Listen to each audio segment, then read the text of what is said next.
Hello मित्रों, कैसे हो आप सब। आशा करता हूँ कि आप सब अच्छे से होंगे और इसी कामना के साथ आइए शुरू करते हैं आज भारतीय राज्य व्यवस्था के तहत भारतीय संविधान के महत्वपूर्ण तथ्य। आज भारतीय राज्य व्यवस्था की ये छठी कड़ी होगी और इस कड़ी में आज हम भारतीय संविधान के विभिन्न भागों का अध्ययन करेंगे और साथ ही भारतीय संविधान के विभिन्न अनुच्छेदों को क्रमवार देखेंगे कि उन अनुच्छेदों में क्या प्रावधान किए गए हैं और उन प्रावधानों के हम डायमेंशन को भी समझने का प्रयास करेंगे। तो आइए भारतीय संविधान के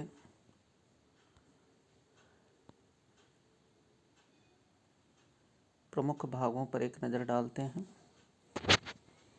जैसा कि आप स्क्रीन पर देख पा रहे हैं, संविधान के भाग और उनमें दिए गए विषय। हमारा जो भारतीय संविधान है इसमें कुल 22 भाग हैं। ये भाग जस्ट वैसे ही हैं जैसे किसी पुस्तक में अध्याय होते हैं। जिस तरह से पुस्तक में कई अध्याय होते हैं, उसी तरह से संविधान में कई भाग हैं।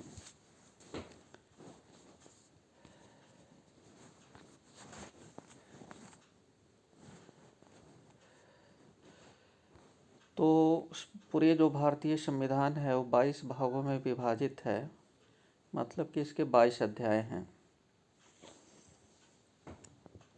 जिस तरह से हर अध्याय में पुस्तक के कई अध्याय होते हैं और हर अध्याय में अलग टॉपिक होता है, अलग विषय होता है, उसी तरह से भारतीय संविधान के 22 भाग हैं और प्रत्येक भाग में अलग अलग विषय लिए गए हैं और उस विषय से संबंधित प्रावधान किए गए हैं। और ये भी परीक्षा के दृष्टि से बेहद इम्पॉर्टेंट है।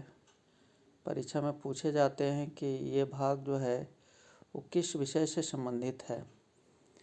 तो आइए एक नज़र डालते हैं भारतीय संविधान के विभिन्न भागों पर। देखिए, भाग 1 जो है वह संघ और उसका राज्य क्षेत्र को दर्शाता है। इससे संबंधित प्रावधान करता है कि संघ का क्षेत्र क्या होगा और उसका संघ जो है, भारत जो है राज्यों का संघ है, तो संघ और उसका राज्य क्षेत्र क्या होगा इसकी चर्चा की गई है भाग 1 में। भाग 2 में है नागरिकता, सिटीजनशिप से संबंधित जो है प्रावधान है। भाग 3 में है मूल अधिकार, फंडामेंटल राइट। भाग 4 में है राज्य के नीति निर्देशक तत्व।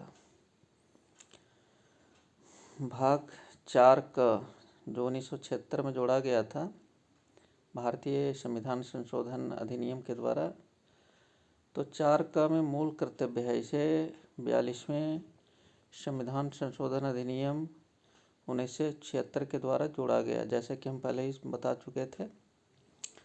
देखिए, भाग 5 है संघ की कार्यपालिका, विधायिका, न्यायपालिका, इसकी चर्चा की गई है भाग 5 में।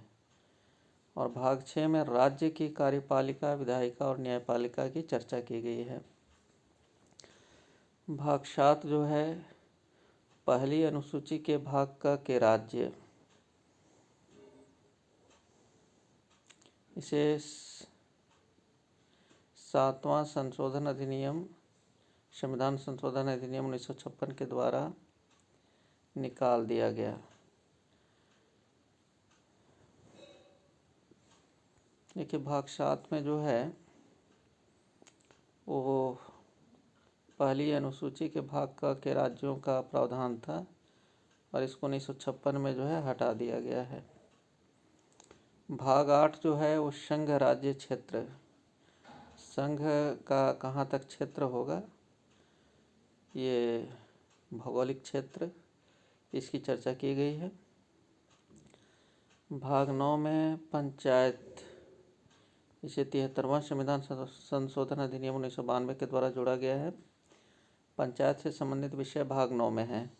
और 9 में नगरपालिका है, इसे 74वें संविधान संशोधन द्वारा 1992 में जोड़ा गया था। तो याद रखें, 9 में पंचायत, भाग 9 में पंचायत की चर्चा है, 9 में नगरपालिका की चर्चा है। भाग 10 अनुसूचित जाति एवं जनजाति क्षेत्र, इसमें उसका उल्लेख है। भाग 11 संघ और राज्यों के बीच संबंध की चर्चा है। विधायी, प्रशासनिक और वित्तीय संबंध की चर्चा है।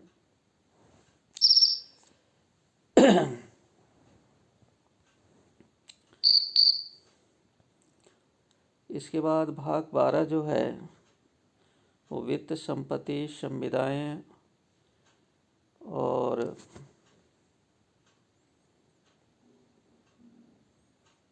ये वाद से संबंधित इसमें मामले हैं। भाग 13 जो है भारत के राज्य क्षेत्र के भीतर व्यापक वाणिज्य और समागम, इसमें राज्य क्षेत्र के अंदर व्यापार की चर्चा है।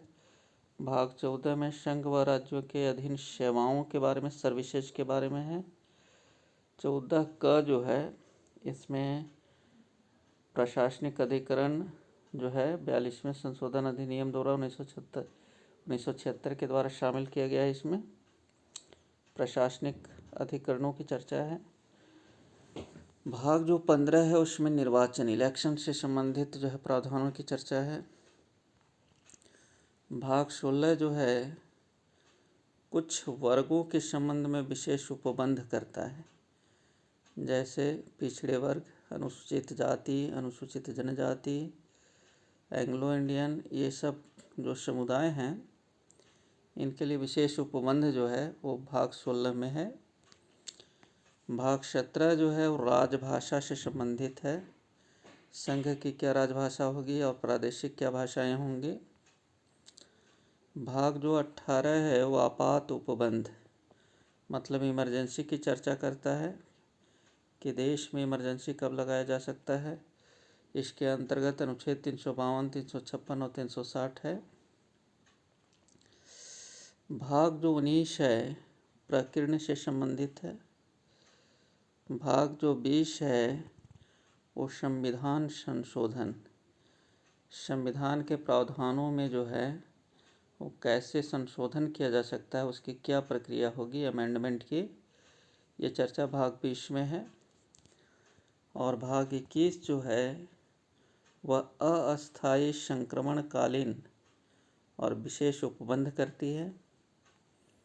और भाग 22 जो है संक्षिप्त नाम प्रारंभ, हिंदी से, हिंदी में प्राधिकृत पाठ।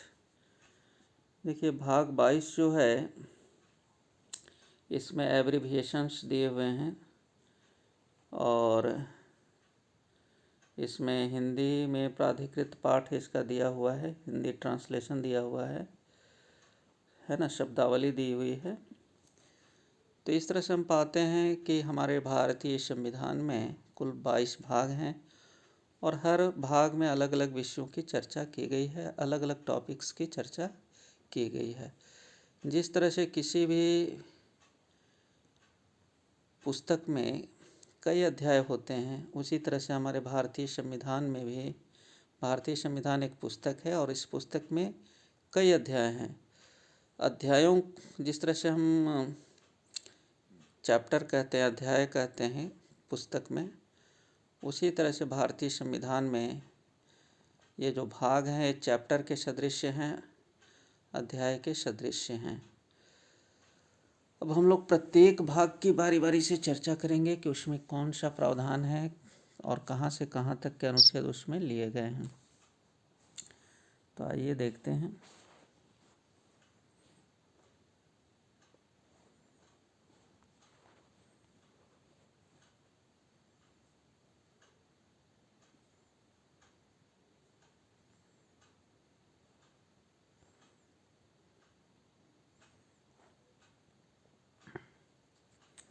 देखिए, भारतीय संविधान भाग 1, जैसा कि हम पहले ही बता चुके थे कि भाग 1 जो है संघ और राज्य क्षेत्रों का इसमें उल्लेख है।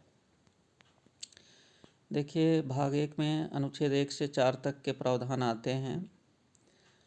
देखिए, जिस तरह से किसी भी चैप्टर के अंतर्गत कई टॉपिक्स होते हैं, कई अनुच्छेद होते हैं, पैरा होते हैं, तो उसी तरह से संविधान में भी हर भाग में कुछ अनुच्छेद हैं और उन अनुच्छेदों को इंग्लिश में आर्टिकल कहते हैं हम लोग। तो भाग 1 में जो है, भाग 1 का जो विषय है वो संघ और राज्य क्षेत्र से संबंधित है और इसमें अनुच्छेद 1 से 4 तक आते हैं। तो हम जानेंगे कि 1 से 4 तक के अनुच्छेद में क्या क्या प्रावधान हैं। देखिए, अनुच्छेद जो 1 है, भारत जो कि इंडिया एक राज्यों का संघ होगा। देखिए, भारत की एक्चुअल स्थिति क्या है कि यह यूनियन ऑफ द स्टेट है, मतलब राज्यों का संघ है। भारत राज्यों का यूनियन है, संघ है। देखिए, यूनियन का अर्थ होता है कि सभी राज्य जो हैं वो संघ के अधीन रहेंगे और इसमें अलग होने की, सेपरेशन की कोई गुंजाइश नहीं होती है ना। ये राज्यों का संघ है, राज्यों से मिलकर के बना हुआ संघ है और इसमें जो राज्य सम्मिलित हैं उन्हें अलग होने की, किसी भी प्रकार से विद्रोह करने की, अलग होने की छूट नहीं होती है। उन्हें संघ में ही रहना है, जीना मरना जो है वो संघ के साथ ही है, उनका कोई अलग अस्तित्व नहीं हो सकता। तो अब जैसे देखिए, अलग अलग राज्यों की जो है वो अलग अलग स्थिति है। जैसे अमेरिका है, अमेरिका फेडरेशन है। देखिए, फेडरेशन किसे कहते हैं ये यहाँ पर बताया गया है, देखें आप स्क्रीन पर। अमेरिका जो है वो भी राज्यों का संघ है, लेकिन भारत जो है यूनियन है और फेडरेशन है। अब फेडरेशन जो है वो समझौते के द्वारा बनते हैं। देखिए, अमेरिका में पहले 13 उपनिवेश थे। 4 जुलाई 1976 ईस्वी को स्वतंत्रता की वहाँ घोषणा होती है और 1783 ईस्वी में, है ना, अमेरिका राज्य को मान्यता प्राप्त होती है और 13 जो उपनिवेश वहाँ पर थे सभी ने एक समझौते के द्वारा एक फेडरेशन की स्थापना की, एक संघ की स्थापना की और उसका नाम दिया गया अमेरिका। समझौते, ये जो फेडरेशन होता है इसमें राज्य समझौता करते हैं, इसमें 2 पक्ष होते हैं, है ना, और वह स्वतंत्र एवं एक समान हो। इसके जो सभी राज्य हैं वो अपने में स्वतंत्र होते हैं और, है ना, इक्वालिटी के आधार पर समझौता करते हैं। तो ये फेडरेशन है। और देखिए, हमारा जो इंडिया है उसकी क्या स्थिति है। ये एक यूनियन है, यूनियन ऑफ द स्टेट है। अब देखिए, संघ किसको कहते हैं। संघ को राज्यों से अलग होने का अधिकार नहीं होता, जैसे कि हम पहले ही चर्चा कर चुके थे कि जीना और मरना इनको एक साथ होता है, ये अलग नहीं हो सकते। संघ राज्यों की सीमाओं में परिवर्तन नहीं कर सकता। देखिए, संघ जो है यदि चाहे कि हम राज्य की सीमा में परिवर्तन कर दें तो ऐसा नहीं हो सकता। इसके लिए राज्य की सहमति चाहिए। राज्य यदि सहमति देता है तब ऐसा संघ जो है संविधान संशोधन विधेयक ला करके ऐसा कर सकता है। अमेरिकी सर्वोच्च न्यायालय ने अमेरिका परिसंघ को अविनाशी राज्यों का अविनाशी संघ कहा। सर्वोच्च न्यायालय ने, देखिए, वहाँ के फेडरेशन के संबंध में, फेडरेशन को परिसंघ कहते हैं, यूनियन को संघ कहते हैं। तो अमेरिका में जो है वो राज्यों का परिसंघ है, फेडरेशन है। और सुप्रीम कोर्ट ने जो है व्याख्या करते हुए कहा था कि अविनाशी राज्यों का ये अविनाशी संघ है, मतलब राज्य भी अविनाशी है और संघ भी अविनाशी है और ये समझौते के द्वारा राज्यों ने संघ बनाया है। माने दोनों अविनाशी हैं, दोनों जो है वो नष्ट नहीं हो सकते, वो भी एक साथ रहते हैं, सहअस्तित्व बनाए रखते हैं।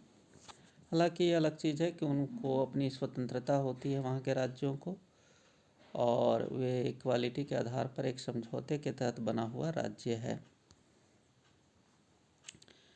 जैसे वहाँ पर बहुत सारे राज्य हैं, टेक्सास वर्सेज ये वाइट के ये केस में वहाँ के न्यायालय ने ये व्याख्या की थी।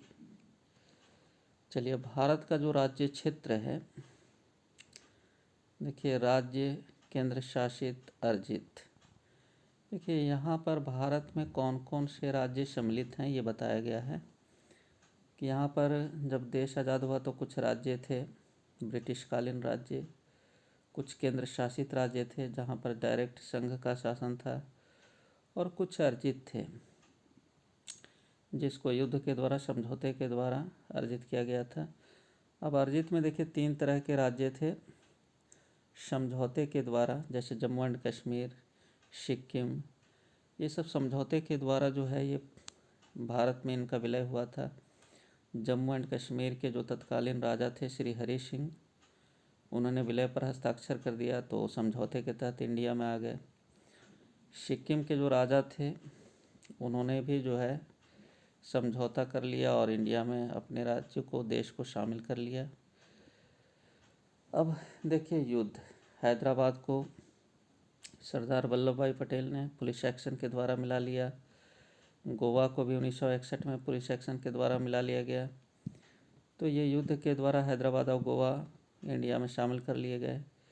अध्यर्पण, पुडुचेरी जो है ये फ्रांस ने अध्यर्पित कर दिया कि अब यहाँ हम शासन नहीं कर सकते, तो उन्होंने उसको सरेंडर कर दिया इंडिया गवर्नमेंट को। तो इस तरह से देखिए अर्जित राज्य में समझौते के द्वारा कुछ राज्य शामिल हुए हैं, कुछ युद्ध के द्वारा और कुछ सरेंडर करने के कारण। फ्रांस ने सरेंडर किया था पौंडीचेरी को, जिसका नाम अब पुदुचेरी हो गया है। विस्तार, देखिए आंध्र प्रदेश है, तमिलनाडु है, केरल है ना, इनका जो है विस्तार किया गया है। यनम, कराईकल और माहे। तो देखिए कहता है कि भारत में शामिल होने वाला अंतिम जो देशी रियासत था वो हैदराबाद था। द मोस्ट इम्पॉर्टेंट क्वेश्चन कि भारत में सबसे अंत में शामिल होने वाला कौन सा रियासत था, तो हैदराबाद। तो ये सब चीज़ें जो हैं अनुच्छेद 1 में से संबंधित हैं। अनुच्छेद 1 जो है वो संघ और राज्य क्षेत्रों का वर्णन करता है।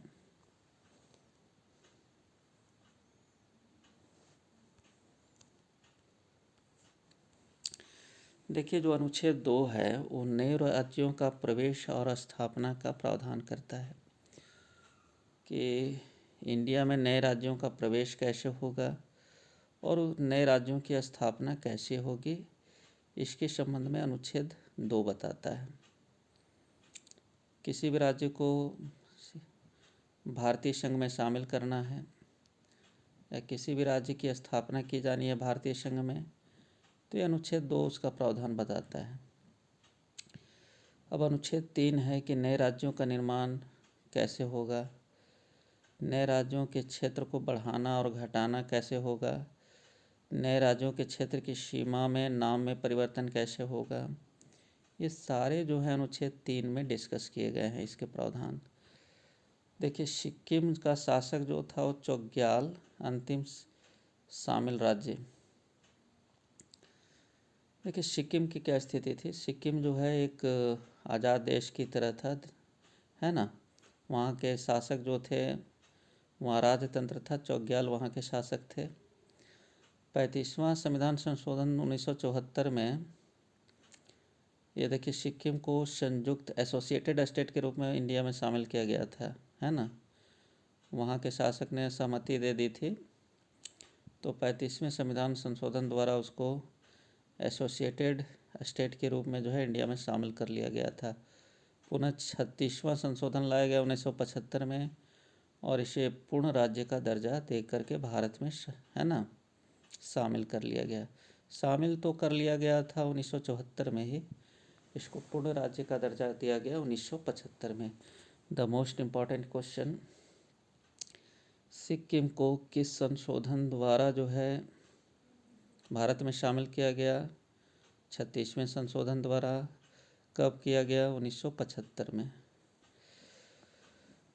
अब देखिए विभाजन राज्यों का, इसमें ये प्रावधान किए गए हैं अनुच्छेद 3 में कि राज्यों का निर्माण कैसे होगा, सीमा घटे बढ़ेगा कैसे, नए राज्य का निर्माण कैसे होगा, नाम में परिवर्तन कैसे होगा राज्यों का।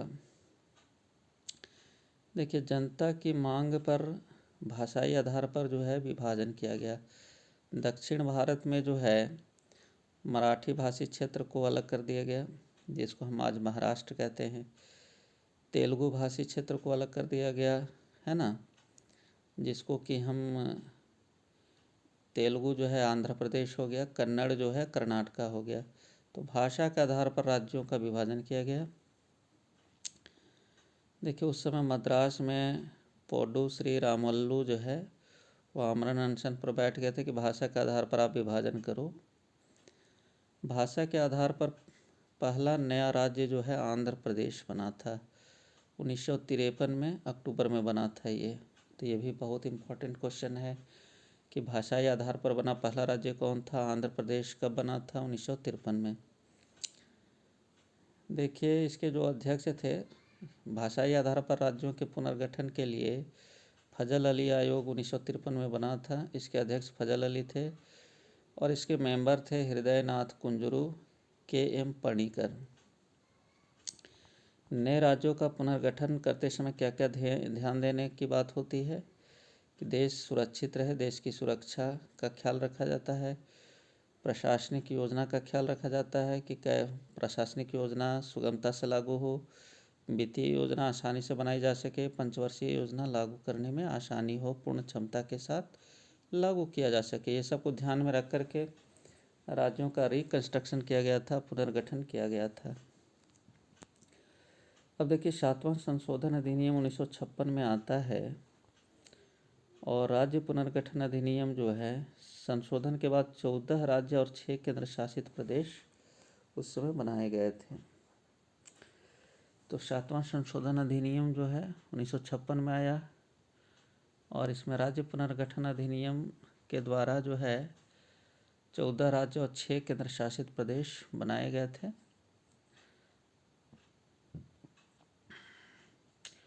बारदोली की महिलाओं की तरफ से गांधी जी ने सरदार को उपाधि वल्लभ जी को दी। देखिए इसी समय सरदार की उपाधि जो है सरदार वल्लभ भाई पटेल को मिला था। सबसे प्राचीन भाषा जो है वो तमिल है ना, जिसके आधार पर तमिलनाडु बना है। अब यहाँ पर एक क्वेश्चन है कि कौन सी जो है असंवैधानिक संस्था है जिसका संविधान में उल्लेख नहीं है, तो आप बताओ। संघ लोक सेवा आयोग, निर्वाचन आयोग, योजना आयोग जो अब नीति आयोग में बदल गया है, वित्त आयोग। देखिए योजना आयोग का संविधान में कहीं जिक्र नहीं है, बाकी सब संवैधानिक संस्थाएं हैं, इसलिए असंवैधानिक संस्था कौन हुई? योजना आयोग, जो अब नीति आयोग में परिवर्तित हो गया है। ठीक है दोस्तों, अब हम लोग भाग 2 जो है अगले दिन देखेंगे, अगले एपिसोड में देखेंगे। तो आज हम लोगों ने क्या देखा? भाग 1। भाग 1 किससे संबंधित है? संघ और राज्य क्षेत्र से संबंधित है। इसमें कितने अनुच्छेद हैं? तो अनुच्छेद 1 से लेकर 4 तक। अनुच्छेद 1 क्या कहता है कि भारत राज्यों का एक संघ है। ये आपको प्रश्न पूछा जा सकता है परीक्षा में, क्या प्रावधान है अनुच्छेद 1 में। तो अनुच्छेद 1 जो है इसमें बताया गया है कि है ना, भारत जो है राज्यों का एक संघ है ना। संघ और संघ क्षेत्र का उल्लेख है इसमें। अनुच्छेद 2 क्या है? तो नए राज्यों को कैसे एंट्री मिलेगी, है ना, भारतीय संघ में, और उसकी स्थापना, नए राज्यों की स्थापना कैसे होगी, इसका प्रावधान है। अनुच्छेद 3 में क्या है? नए राज्य का निर्माण, नए राज्यों को, है ना, उसके क्षेत्र को हम कैसे घटाए बढ़ाएंगे, उसकी क्षेत्र की सीमा में कैसे परिवर्तन करेंगे, नाम में कैसे परिवर्तन करेंगे, ये अनुच्छेद 3 में है।